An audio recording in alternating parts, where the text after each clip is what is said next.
누구든지 예수님을 믿고 예수님과 연합한 자는 예수님 안에서 하나님 나라의 복을 누립니다. 우리는 예수님 안에서 누리는 하나님 나라의 복을 지난 6월 3번에 걸쳐 주로 개인적인 측면에서 살펴보았습니다. 그리고 이제 7월에는 예수님 안에서 누리는 하나님 나라의 복을 다시 3번에 걸쳐 공동체적인 측면, 즉 교회적인 측면에서 함께 살펴보려고 합니다. 제가 7월 한 달 동안 여러분 안에 꼭 심어주고 싶은 믿음은 바로 교회가 하나님의 복음임을 확실하고 분명하게 믿는 믿음입니다. 사랑하는 여러분, 여러분에게 교회는 복음입니까? 아무리 현실이 힘들어도 교회만 생각하면 막 위로와 용기가 샘솟습니까? 교회의 지체들을 생각만 해도 막 웃음이 나오고 삶의 의욕이 샘솟습니까? 매주 얼굴 보일 것과 함께 예배 드릴 날이 기다려집니까? 그러다가 함께 예배를 드리는 날이면 그 가운데서 천국의 기쁨을 맛보고 서로 교제하는 가운데 생명을 느낍니까? 아니면 여러분에게 교회는 어쩔 수 없이 가야 하니까 가는 의무와 짐일 뿐입니까? 최대한 적게 관계 맺고 최대한 적게 몸을 담으며 최대한 적게 연루되고 싶은 공동체가 혹시 여러분에게 교회는 아닌지요? 지옥에 가면 안 되니까, 그래도 교회에는 속해야 되고 예배는 드려야 하니까 정말 어쩔 수 없이 가게 되는 공동체가 여러분에게 교회는 아닌지 물어보고 싶습니다. 오늘날 조국 교회의 가슴 아픈 현실을 진단하고 성찰하는 많은 목회자들이 이구동성으로 하는 말이 있습니다. 바로 오늘날 조국 교회의 위기는 사실상 교회론의 위기라는 것이죠. 조국 교회는 21세기에 접어든 이후 꾸준히 약해지다가 코로나를 지나며 결정적으로 약화되었습니다. 그리고 코로나를 지나며 가장 큰 타격을 받은 부분이 바로 교회론이죠. 교회란 무엇인가? 교회는 왜 존재하는가? 교회는 어떻게 살아야 하는가? 교회의 가치와 의의는 무엇인가? 바로 이런 질문들에 있어서 전통적인 믿음과 가치관이 크게 무너진 것입니다. 이제 많은 그리스도인들에게 교회는 복음이라기보다 정말 어쩔 수 없이 속해야만 하는 그런 공동체가 되었습니다. 어떤 사람들에게 교회는 틈만 나면 내게 얼른 뭐라도 맡기고 싶어 하는, 일을 시키고 싶어 하는 공동체입니다. 나에게 과중한 짐을 맡기려고 하는 부담스러운 공동체죠.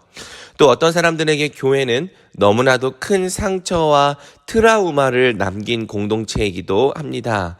시키는 대로 열심히 했더니 상처만 남더라는 것이죠. 교회도 결국에는 다 사람 사는 곳, 사람 냄새 나는 곳이더라는 것입니다. 그래서 많은 사람들이 이제 굳이 교회에 깊이 들어가려 하지 않습니다. 최대한 거리를 두고 최대한 멀리 떨어져 있으려 합니다. 딱 예배라는 서비스만 누린 다음에는 그 외의 부분에 선을 그으려 합니다. 이제 교회 안에서 교회와 함께 사는 것은 신앙의 필수가 아니라 선택 가능한 옵션이 되었습니다. 굳이 다른 지체들과 관계 맺고 함께 살지 않아도 구원에는 아무런 지장이 없다는 새로운 종류의 믿음이 사람들 마음속에 자리 잡았습니다. 신앙은 본질적으로 개인적이라는 생각이 마음속에 깊이 뿌리 내렸습니다. 그래서 사람들은 더 이상 교회와 함께 하는 것을 신앙의 의무라 생각하지 않는 거죠. 이런 생각을 소극적으로 표출하는 사람은 그저 교회에 몸만 담으려 하는 것이고요. 적극적으로 표출하는 사람은 아예 교회의 필요성 자체를 부정해버리는 것입니다. 이미 이런 생각들이 사람들 마음속에 뿌리를 내리고 있었습니다. 그러다가 코로나로 인해 모여서 함께 예배하는 것 자체가 불가능해지자 이제 많은 사람들이 이런 생각을 적극적으로 나타내게 된 것이죠. 하지만 저는 이렇게 교회의 의의 자체가 부정당하는 상황 속에서도 교회는 여전히 복음이라는 메시지를 전해보려 합니다. 하나님 나라의 복은 본질적으로 관계 속에서 누려지는 복입니다. 우리는 단순히 나와 하나님과의 관계만 바르다고 행복할 수 없습니다. 하나님 나라의 참된 행복은 우리가 하나님의 뜻을 따라 이웃과도 바른 관계를 맺을 때 우리에게 주어집니다. 하나님도 삼위일체로서 행복을 누리시듯이 우리도 한몸 된 교회적 삶이 없이는 결코 성경에 의도된 행복을 온전히 누릴 수 없는 거죠. 하나님은 우리가 다른 사람과의 관계 속에서도 온전한 기쁨을 누릴 수 있도록 우리에게 한몸 된 공동체인 교회를 회복해 주신 겁니다. 그래서 우리는 교회를 버리고 행복의 길을 찾을 것이 아니라 도리어 성경이 말하는 참된 교회를 회복해 nem으로써 진정한 행복을 되찾아야 하는 거죠. 이를 위해서는 우리 모두가 함께 하나의 비전을 봐야 합니다. 하나의 환상을 보고 하나의 꿈을 꿔야 합니다. 바로 교회를 향한 삼위 하나님의 꿈과 환상과 비전입니다. 우리는 교회를 향한 삼위 하나님의 본래 목적과 의도 그리고 디자인과 설계를 성경을 통해 함께 찾아봐야 합니다. 그리고 삼위 하나님께서 본래 의도하셨던 성경적 교회를 다시 회복해 나가고자 온 교회가 함께 힘써야 합니다. 바라기는 오늘부터 선포될 3번의 복음이 우리 청년부가 함께 성경적 교회를 꿈꾸고 성경적 교회의 환상을 보는 시간이 되길 소망합니다. 교회란 무엇입니까? 교회는 어떤 공동체입니까? 함께 성경을 통해 살펴보도록 하겠습니다. 우리는 예수 그리스도를 주로 믿는 자들의 무리를 교회라고 부릅니다. 우리말로 교회는 가르칠 교자에 모일 회자를 더한 단어죠. 따라서 우리말로 교회는 같은 가르침을 받는 자들의 모임, 즉 제자들의 공동체를 뜻하는 단어임을 알 수 있습니다. 교회는 우리 주 예수 그리스도의 가르침을 받는 제자들의 무리이죠. 그렇다면 성경 원어에서 교회는 어떤 의미일까요? 신약 성경에서 교회란 단어가 가장 처음 사용된 곳이 바로 마태복음 16장 18절입니다.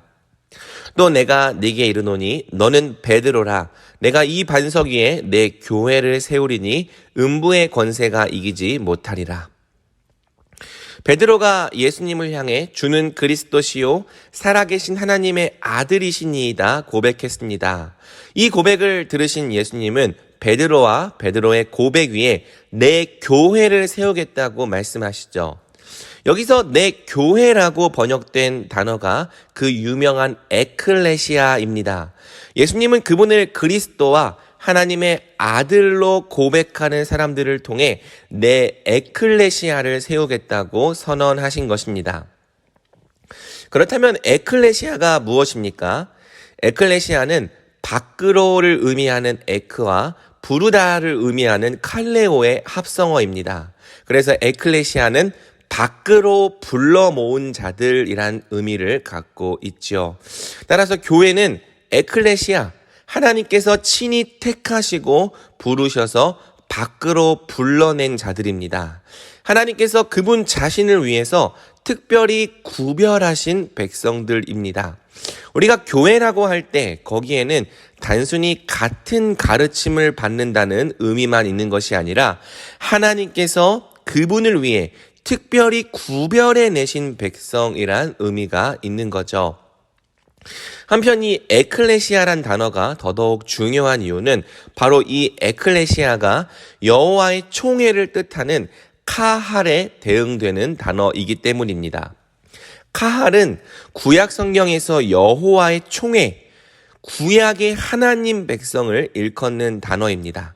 이 카할이란 단어 역시 히브리어로 불러낸 자들이란 뜻이죠. 주전 3세기경 히브리어 구약 성경이 헬라어로 번역될 때 이 카할이란 단어가 에클레시아로 번역되었습니다. 그래서 헬라어 성경을 사용하던 예수님 당시 사람들에게 에클레시아란 구약의 카할, 여호와의 총회를 일컫는 말이었죠. 그러므로 예수님께서 베드로와 베드로의 고백 위에 내 에클레시아를 세우겠다고 말씀하신 것은 내 카하를 세우겠다고 말씀하신 것입니다. 즉 여호와의 총회를 새롭게 세우겠다고 말씀하신 것입니다. 이는 사실상 엄청난 선언이라고 할 수 있죠. 예수님은 구약 시대에 여호와의 총회가 있었던 것처럼 이제 새 언약 시대에 예수님의 새로운 총회를 세우겠다고 말씀하신 것입니다.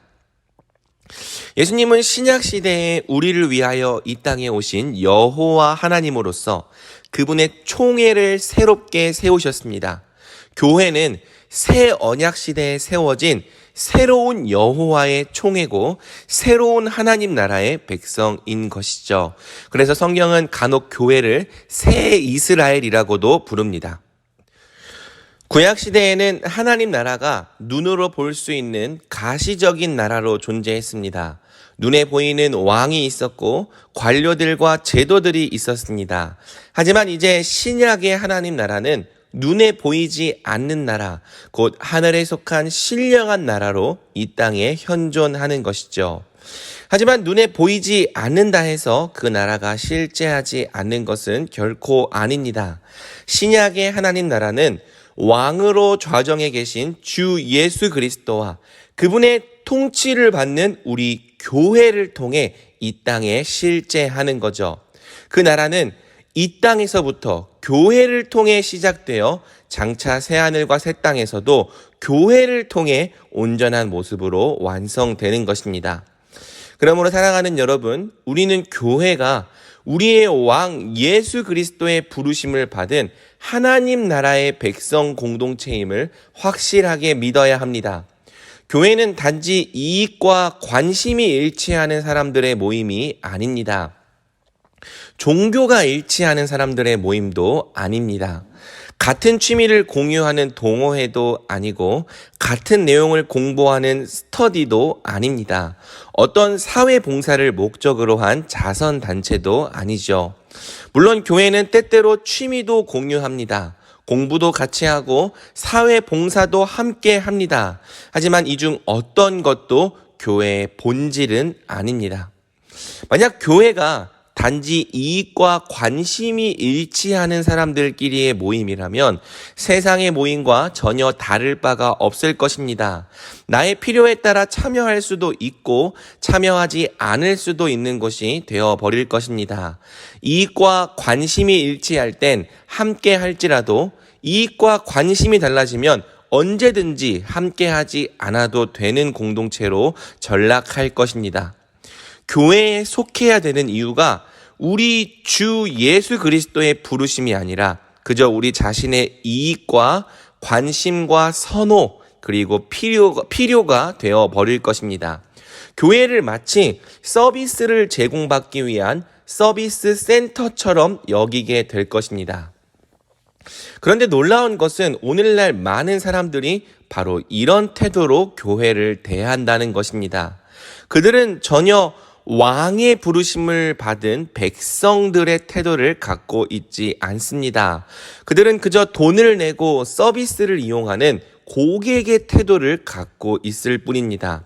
그래서 그들은 백성으로서 왕께 경배하고 왕께 순복하고 왕을 따르려 하기보다는 철저히 고객의 입장에서 서비스를 이용하고 평가하려 하는 거죠. 그들에겐 설교도 서비스고 찬양도 서비스입니다. 소그룹도 서비스이죠. 예배도 서비스예요. 백성으로서 따르는 입장이 아니라 왕으로서 이용하는 입장입니다. 더군다나 오늘날의 마케팅적인 교회는 이러한 분위기에 편승하여 아예 대놓고 사람들을 왕의 자리에 앉혀 놓았습니다. 그리고 사람들을 위한 예배, 사람들을 위한 말씀, 사람들을 위한 서비스를 제공하죠. 그 중심이 철저히 인본주의적입니다. 심지어 더 나아가서는 우리 예수님과 하나님조차 예배와 순종의 대상이 아니라 나의 행복을 위해 이용할 수 있는 수단으로 전락시켜 버린 것이죠. 그래서 여러분, 교회를 가봤더니 예수님이 왕이 아니라 사람들이 왕으로 앉아 있습니다. 아무도 예수님을 왕으로서 고백하며 따르려는 백성들이 없는 거죠. 다만 자신들이 다 왕으로서 행세하려는 사람들이 많이 있는 것입니다. 그래서 여러분, 교회에서조차도 하나님 나라를 볼 수가 없는 거죠. 예수 그리스도를 왕으로 고백하며 예수 그리스도의 통치와 말씀을 따르는 왕의 백성들을 찾아보기가 어려운 것입니다. 왜요? 성경적인 복음과 올바른 교회론이 무너져 버렸기 때문이죠. 사랑하는 여러분, 그동안 여러분은 교회 안에서 백성으로 행했습니까? 왕으로 행했습니까? 여러분은 예수님을 왕으로 섬기는 그분의 백성이었습니까? 아니면 내가 상석에 앉아 모든 것을 판단하고 평가하는 왕이었습니까? 여러분은 예수님의 말씀을 신실히 따르는 백성이었습니까? 아니면 내 입맛과 취향대로 말씀을 선택하고 사용하고 평가하는 왕이었습니까? 사랑하는 여러분, 여러분은 절대 왕이 아닙니다. 저도 왕이 아니고요. 담임 목사님도 왕이 아닙니다. 장로님들도 왕이 아닙니다. 교회의 왕, 교회의 머리는 오직 우리 주 예수 그리스도 한 분이십니다.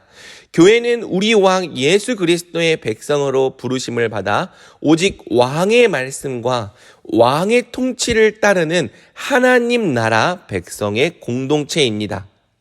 사랑하는 여러분, 저는 우리가 이 한 가지 정체성만 바르게 회복해내도 오늘날 우리 조국교회에 소망이 있다고 믿습니다. 왜 우리가 교회에 실망합니까? 바로 왕이신 예수님의 말씀대로 행하지 않고 사람이 왕으로 행하는 모습에 실망하는 것 아닙니까? 입으로는 예수님이 왕과 머리라고 고백하면서도 실제로는 다 사람의 뜻과 사람의 방법대로 교회를 운영하는 모습에 진절머리가 나는 것 아닙니까? 그런데도 그렇게 다른 사람들을 비판하면서도 막상 내 자신은 예수님께 복종하지 않겠다고 말한다면 우리는 모순을 말하는 사람들이 되어버리지 않겠습니까? 여러분, 예수님이 교회의 머리와 왕이 되신다는 진리는 그저 명제와 선언만으로 끝나서는 안 됩니다. 예수님의 왕 되심과 머리 되심은 우리의 교회 가운데 실제로 구현되어야 합니다. 우리 청년부는 다 각자가 왕 행세를 할 것이 아니라 오직 예수님만을 우리의 왕과 머리로 삼는 공동체가 되어야 합니다. 오직 예수님의 말씀만을 신실하게 따르며 청종하는 주님의 순결한 백성들이 되어야 합니다. 사랑하는 여러분, 우리 교회가 그런 교회가 될 수 있을 때 우리의 교회는 그 존재 자체로 이 땅에 복음이 될 것입니다. 왜요? 우리의 교회가 바로 하나님 나라를 이 땅에 보여주는 하나님 나라의 현시가 되기 때문이죠. 하나님 나라는 분명 눈에 보이지 않는 나라입니다. 하지만 왕의 법과 왕의 통치를 따라 살아가는 왕의 백성들은 명백하게 눈에 보이는 거죠. 우리 교회가 왕의 통치를 따라 살아가면 눈에 보이지 않는 하나님 나라가 그분의 통치를 따라 살아가는 교회를 통해 분명한 실제로서 이 땅에 드러나는 겁니다. 만약 이 땅의 법을 넘어서 하늘의 법과 하늘의 통치로 살아가는 백성들이 존재한다면 사람들은 그 백성들을 통해 하늘 나라가 있음을 알게 될 것입니다. 눈에 보이지 않는 하늘의 나라가 이 땅의 도래에 있음을 알게 될 것입니다. 그래서 여러분, 교회가 교회답게만 존재한다면 교회는 그 존재 자체로 이 땅의 하나님 나라를 선포하는 복음입니다. 교회가 교회답게 존재하기만 한다면 교회가 바로 그 자체로 가장 기쁜 소식이 되는 거죠. 왜? 교회가 하나님 나라의 실제를 가장 분명하게 증거해 주기 때문이에요. 우리가 복음을 여러 가지 말로써 전할 수 있지만 예수님의 머리 되심에 순종하며 살아가는 그 백성들의 공동체가 존재하는 것만큼 복음을 가장 확실하게 보여줄 수 있는 길이 없기 때문이죠. 교회는 그 존재 자체로 하나님 나라가 결코 허구가 아님을 가장 분명하게 드러내기 때문입니다. 사랑하는 우리 청년 여러분, 교회가 교회로 존재하기만 한다면 사람들은 다름 아닌 교회를 통해 하늘의 나라를 눈으로 보게 될 것입니다. 귀로 듣고 손으로 만지게 될 것입니다. 혀로 맛보고 그 향을 코로 맡게 될 것입니다. 교회가 기쁨으로 순종하며 섬기는 하늘의 왕이 누구신지를 보게 될 것입니다. 그래서 그들도 교회를 통해 예수님이 누구신지 알고 믿게 될 것입니다. 그러므로 우리 청년부가 하나님 백성의 정체성을 바르게 회복하는 공동체가 되길 간절히 소망합니다. 그래서 이 대전과 대한민국, 특히 많은 청년들에게 그 존재 자체로 복음을 선포하는 공동체가 되길 우리 주님의 이름으로 간절히 축복합니다. 아멘. 이어서 오늘 본문은 교회가 예수님의 십자가 구속 사역의 결과로 탄생한 공동체임을 우리에게 가르쳐 줍니다. 이 본문은 우리가 지난 겨울 수련회 때 살펴본 본문이기도 합니다. 에베소서 2장 14절에서 18절을 함께 읽어보겠습니다. 그는 우리의 화평이신지라 둘로 하나를 만드사 원수된 것 곧 중간에 막힌 담을 자기 육체로 허시고 법조문으로 된 계명의 율법을 폐하셨으니 이는 이 둘로 자기 안에서 한 세 사람을 지어 화평하게 하시고 또 십자가로 이 둘을 한 몸으로 하나님과 화목하게 하려 하심이라. 원수된 것을 십자가로 소멸하시고 또 오셔서 먼데 있는 너희에게 평안을 전하시고 가까운 데 있는 자들에게 평안을 전하셨으니 이는 그로 말미암아 우리 둘이 한 성령 안에서 아버지께 나아감을 얻게 하려 하심이라. 아멘. 14절은 예수님이 우리의 화평이 되셨다고 말합니다. 둘로 하나를 만드셔서 원수된 것 곧 중간에 막힌 담을 자기 육체로 허무셨다고 말하죠. 예수님은 둘로 하나를 만드셨습니다. 본래 서로 원수되어 하나 될 수 없었던 사람들, 마음을 같이 하고 뜻을 같이 할 수 없었던 사람들을 다시 하나가 되게 하신 거죠. 바로 이 목적을 위해 예수님은 우리 사이에 원수된 것, 곧 중간에 막힌 담을 그분의 육체로 허물어 버리신 거예요. 그래서 교회는 예수님의 육체를 통해 중간에 막힌 담이 허물어지고 원수된 것이 소멸된 공동체입니다. 예수님의 육체를 통해 둘에서 하나로 회복된 공동체입니다. 또 15절은 예수님이 이 둘로 자기 안에서 한 세 사람을 지어 화평하게 하셨다고 말합니다. 한 세 사람이란 one new man, 원맨과 뉴맨을 합친 말입니다. 교회는 뉴맨, 세 사람이면서 동시에 원맨, 한 사람인 존재라는 뜻이죠. 예수님은 우리 모두를 그분 안에서 뉴맨, 세 사람이 되게 하셨습니다.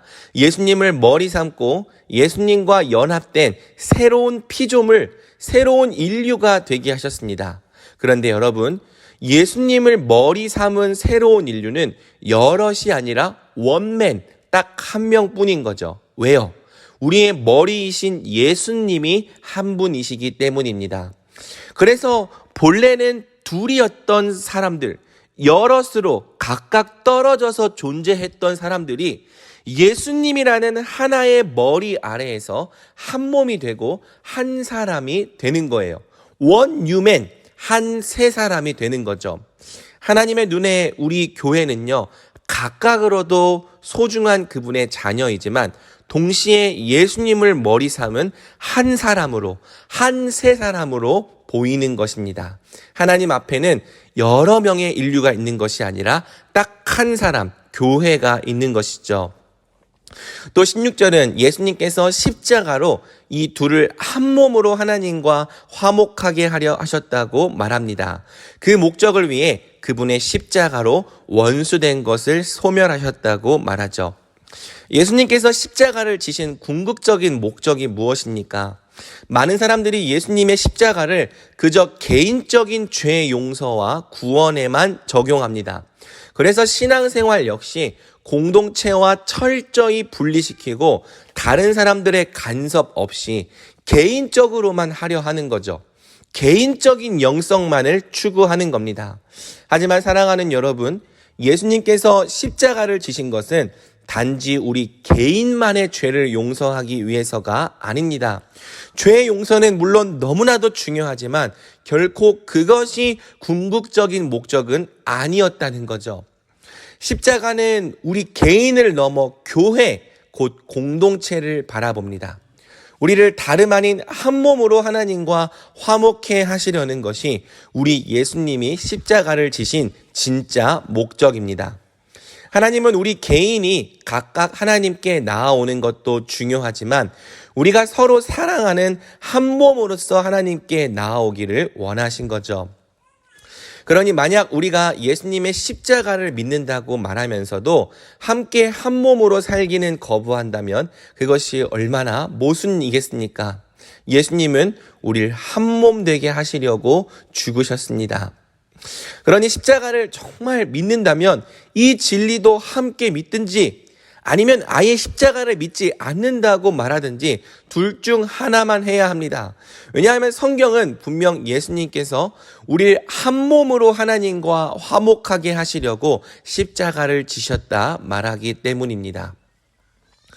17절엔 예수님께서 멀리 있는 자들에게도 평안을 전하시고 가까이 있는 자들에게도 평안을 전하셨다고 말합니다.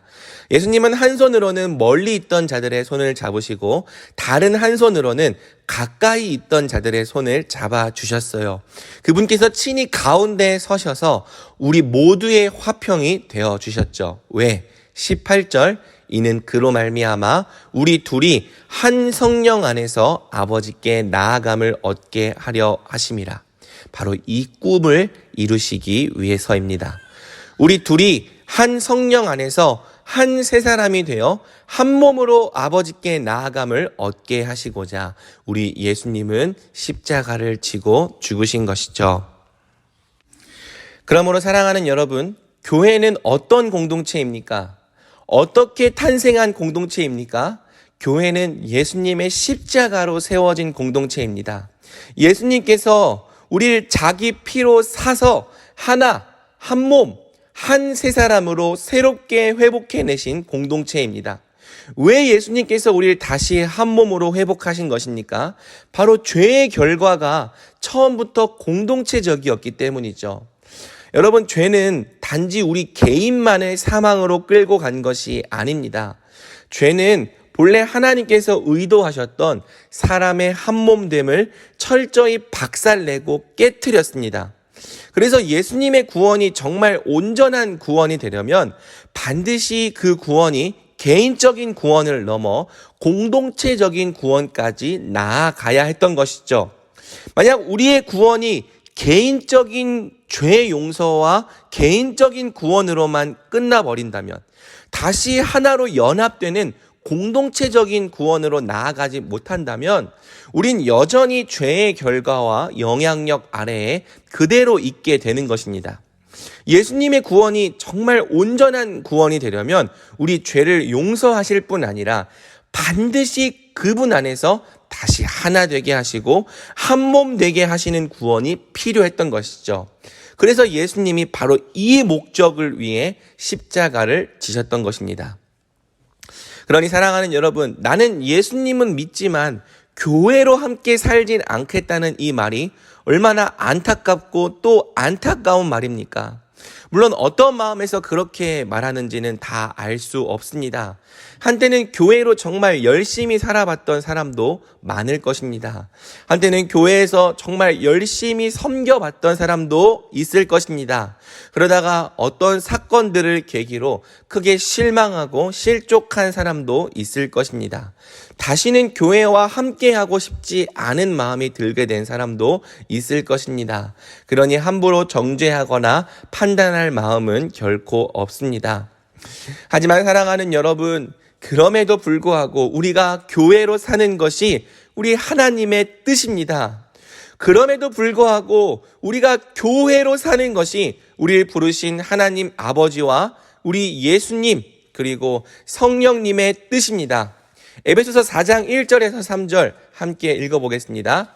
그러므로 주 안에서 갇힌 내가 너희를 권하노니 너희가 부르심을 받은 일에 합당하게 행하여 평안에 매는 줄로 성령이 하나 되게 하신 것을 힘써 지키라. 아멘. 부르심을 받은 일에 합당하게 행하여 평안에 매는 줄로 성령이 하나 되게 하신 것을 힘써 지키라. 이것이 우리를 향한 하나님의 분명한 뜻입니다. 그러니 여러분, 교회로 살지 않겠다는 것은 결국 우리를 한 몸으로 부르신 아버지의 뜻을 외면하겠다는 의미입니다. 우리를 한 몸 되게 하시고자 흘리셨던 예수님의 십자가 보혈도 외면하겠다는 뜻입니다. 우리를 하나 되게 하시려고 평안에 매는 줄로서 우리 안에 오신 성령님의 음성에도 귀를 막겠다는 뜻입니다. 사랑하는 여러분, 우리는 그럼에도 불구하고 교회로 살아야 합니다. 그럼에도 불구하고 다른 지체들과 함께 살아야 합니다. 교회가 실망스럽다고 교회 자체를 버릴 것이 아니라 교회 안에서 하나님께서 원하시는 성경적인 교회를 함께 세워 나가야 합니다. 우리가 그리스도 안에서 다시 하나와 한 몸과 한 세 사람으로 사는 것이 우리를 부르신 삼위 하나님의 뜻입니다.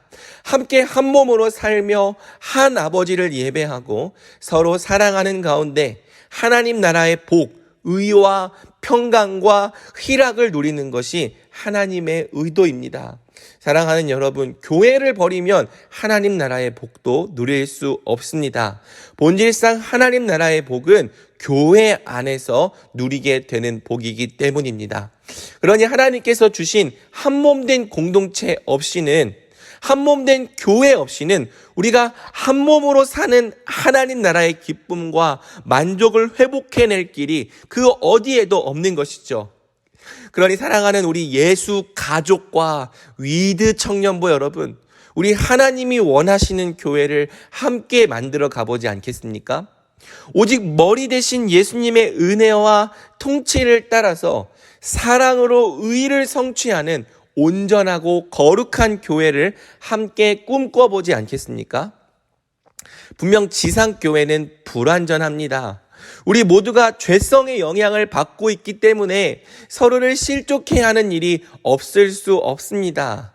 하지만 하나님께서 우리를 용서하신 것 같이 우리 서로를 용서해 보지 않겠습니까?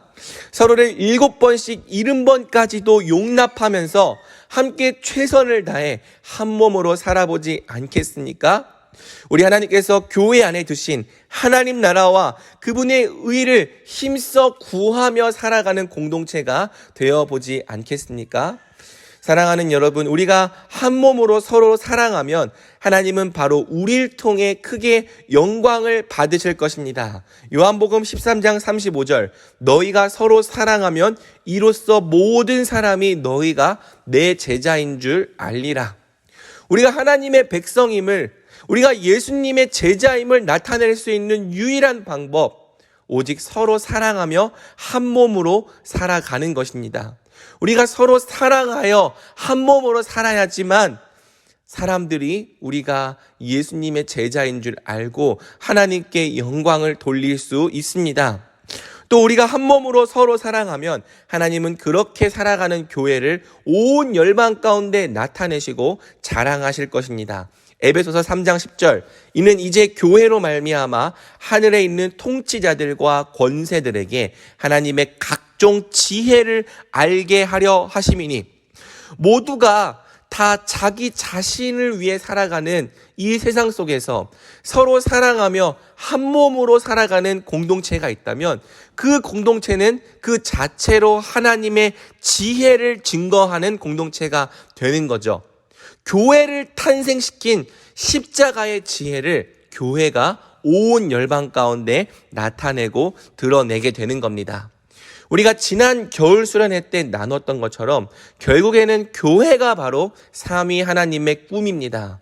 삼위 하나님의 비전입니다. 그러므로 우리 청년부가 교회를 향한 삼위 하나님의 꿈을 발견하고 그 비전에 동참하며 살아가는 자들이 되기를 우리 주님의 이름으로 축복합니다. 마지막으로 교회를 설명하는 성경의 각 표현들을 간략하게 살펴보고 말씀을 맺겠습니다. 19절 함께 읽어보겠습니다. 그러므로 이제부터 너희는 외인도 아니요 나그네도 아니요 오직 성도들과 동일한 시민이요 하나님의 권속이라. 19절은 이제 교회가 모두 동일한 시민이라고 말합니다. 이는 교회의 모든 지체들이 예수님 안에서 동일한 하나님 나라의 권세를 누린다는 뜻이죠. 우리는 모두 예수님 안에서 동일한 유업을 상속받는 자들입니다. 따라서 예수님 안에 있는 자들에게는 그 어떤 차별도 존재하지 않습니다. 믿음이 강한 사람도 약한 사람도 목사도 장로도 집사도 하물며 이제 막 예수님을 믿은 새 신자라 할지라도 모두 본질상 예수님 안에서 차별 없이 동일한 권세를 누립니다. 우리의 의는 우리 자신에게서 난 것이 아니라 모두 한 분 예수 그리스도에게서 난 것이기 때문이죠. 또 19절은 교회를 하나님의 권속이라고 부릅니다. 한 분 하나님을 한 아버지로 모신 한 하나님의 가족, 그것이 바로 우리의 새로운 정체성입니다. 사랑하는 여러분, 교회가 하나님의 가족이라는 것은요, 단지 비유적인 표현이 아닙니다. 우리가 친한 친구들에게 우리가 이 정도면 가족이지라고 말할 때 그런 비유적인 의미로 우리가 가족이라고 말하는 것이 아닙니다. 우리는 실제로 또 존재적으로 예수님 안에서 하나님의 가족이 되었습니다. 그래서 우리는 이제 서로를 형제와 자매라고 칭하고요. 예수님도 우리를 향해 그분의 형제와 자매와 가족이라고 부르신 것이죠. 하지만 사랑하는 여러분, 우리가 존재적으로 하나님의 가족이 되었다고 해서 그 가족됨이 자동적으로 누려지는 것은 아닙니다. 현실에서도 혈연적으로는 분명 가족이지만 가족답게 살지 못하는 일들이 얼마든지 있습니다. 분명 가족이지만 원수만도 못하게 사는 가족들이 있습니다. 가족이 정말 가족답게 살려면 함께 가족으로 살려는 노력이 필요한 것이죠.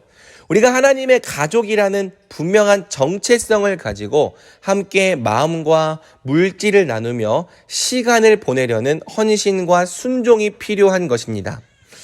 만약 우리 청년부 공동체가 가족됨을 잘 누리고 있지 못하다면 그것은 우리가 가족이 아니어서가 아닙니다. 우리가 하나님의 가족이라는 분명한 정체성과 함께 가족으로 살려는 헌신이 부족하기 때문이죠. 가족답게 살려는 노력과 헌신이 없을 때 우리는 현실의 가족처럼 영적인 가족과도 얼마든지 소원해지고 멀어질 수 있습니다. 하지만 사랑하는 여러분, 그럼에도 불구하고 복음이 있는데요. 바로 가족은 그럼에도 불구하고 가족이라는 거죠. 여러분, 아무리 멀어져 있던 가족이라 할지라도요, 계기만 있다면 가족은 언제든 다시 가까워지고 가족됨을 다시 회복해낼 수 있습니다. 말 그대로 가족이기 때문이죠. 예수님께서 우리를 하나님의 가족 되게 하신 것은요, 상상이나 허구가 아니라 그분 안에서 실제로 일어난 일입니다. 그래서 여러분, 교회도요, 놀랍게도 하나님의 은혜가 부어지기만 하면 금세 가족됨을 다시 회복해내는 거죠. 왜요? 원래부터 교회가 하나님의 가족이기 때문입니다. 예수님께서 먼저 우리를 가족 되게 하셨기 때문에 우리가 다시 가족다운 삶을 회복해내고자 하기만 한다면 우리는 금세 그 가족된 삶을 회복해낼 수 있는 거죠. 예수님께서 우리를 하나님의 권속과 가족 되게 하신 것이 우리가 가족답게 살 수 있는 은혜와 근거가 되는 것입니다. 마지막으로 21절에서 22절은 교회를 하나님이 거하시는 성전이라고 부르는데요. 우리 21절에서 22절 함께 읽어보겠습니다. 시작. 그의 안에서 건물마다 서로 연결하여 주 안에서 성전이 되어가고 너희도 성령 안에서 하나님이 거하실 처소가 되기 위하여 그리스도 예수 안에서 함께 지어져 가느니라. 아멘. 여러분, 신약시대의 성전은 돌로 된 건물이 아닙니다. 이제 성령으로 연합된 우리가 바로 신약시대의 새로운 성전입니다. 구약시대에 성전 안에 지성소의 그룹 날개 사이로 임재하셨던 하나님은 이제 함께 한 몸으로 하나님을 예배하는 우리 교회 가운데 영광으로 임재하시는 거죠. 예수님께서 친히 이 성전의 기초 그리고 모퉁이 돌이 되셨습니다. 그리고 우리는 그 위에 함께 세워져 가는 살아있는 돌들이 되었습니다. 우리 옆 사람의 얼굴 한번 보시겠습니까? 바로 이 옆에 있는 지체들이 살아있는 돌들입니다. 여러분, 놀라운 것은요, 이 성전이 살아있다는 거예요. 살아있기 때문에 이 성전은 예수님 안에서 날마다 자라간다는 특징이 있는 거죠. 그래서 본문을 보면 주 안에서 성전이 되었다가 아니라 되어가고, 또 하나님의 거하실 처소가 되기 위하여 함께 지어졌다가 아니라 지어져 가느니라, 진행형으로 말하는 거예요. 우리가 서로 사랑할수록 또 예수님 안에서 더욱 연합될수록 이 살아있는 성전은 점점 더 하나님이 거하시는 영광스러운 처소로 자라가는 거죠. 그리고 우리가 그렇게 자라가고 그렇게 성장할수록 하나님은 바로 이 성전에 역사하시고 이 성전과 함께 하시며 이 성전을 통해 그분의 영광을 충만하게 나타내시는 겁니다. 그래서 세상은 서로 사랑하며 함께 한 몸으로 살아가는 성전된 교회를 통해 하나님의 살아계심과 영광을 목도하게 되는 것이죠. 요한일서 4장 12절입니다.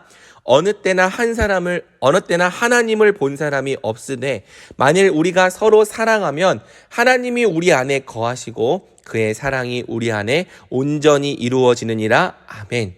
어느 때나 하나님을 본 사람이 없지만 우리가 서로 사랑하며 한 몸 된 교회로 살아가면 하나님이 우리 안에 거하시는 것과 그의 사랑이 우리 안에 온전히 이루어지는 것이 우리와 또 온 세상 가운데 드러나고 나타나게 된다는 것입니다. 그러므로 말씀을 맺겠습니다. 사랑하는 여러분, 교회는 우리 왕 예수 그리스도께서 구별하여 부르신 하나님 나라의 거룩한 백성입니다. 우리 예수님께서 십자가를 지고 죽으심으로 다시 한 몸, 한 세 사람으로 회복해내신 공동체입니다. 천국의 권세를 가진 동일한 시민, 한 하나님을 아버지로 모신 예수님의 가족, 성령 안에서 함께 지어져 가고 있는 살아있는 성전입니다. 이것이 바로 삼위 하나님께서 꿈꾸시는 교회예요. 성경이 증언하고 있는 교회고 오늘 우리가 함께 바라고 소망해야 할 온전한 교회이죠. 성경은 예수님이 교회의 머리가 되시고 하나님께서 교회 안에 영광으로 임재하시기 때문에 교회가 충만함이 되었다고 말합니다. 에베소서 1장 23절, 교회는 그의 몸이니 만물 안에서 만물을 충만하게 하시는 이의 충만함이니라. 만물 안에서 만물을 충만케 하시는 예수님이 교회를 그분의 몸으로 삼으셨기 때문에 이제 교회 존재 자체가 충만함이 된 것입니다. 오직 교회 안에만 예수님의 충만함이 있습니다. 오직 교회 안에만 하나님 나라의 영광이 가득합니다. 오직 교회 안에만 하나님 나라의 복과 안식이 충만하게 임합니다. 그러니 사랑하는 우리 예수 가족과 위드 청년부 여러분, 우리 이 이름의 정체성대로 살아갑시다. 우리를 교회로 부르신 하나님께 감사하고 우리를 한 몸으로 회복하신 하나님께 찬양을 드립시다. 그리고 부르심을 받은 대로 합당하게 행하여 날마다 힘써 교회로 살아갑시다.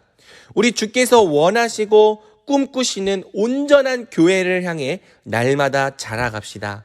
교회를 붙드시고 교회와 함께 하시는 우리 주님의 사랑과 능력이 함께 교회로 살아가는 우리 모든 지체들에게 넘치기를 주님의 이름으로 간절히 축복합니다. 아멘.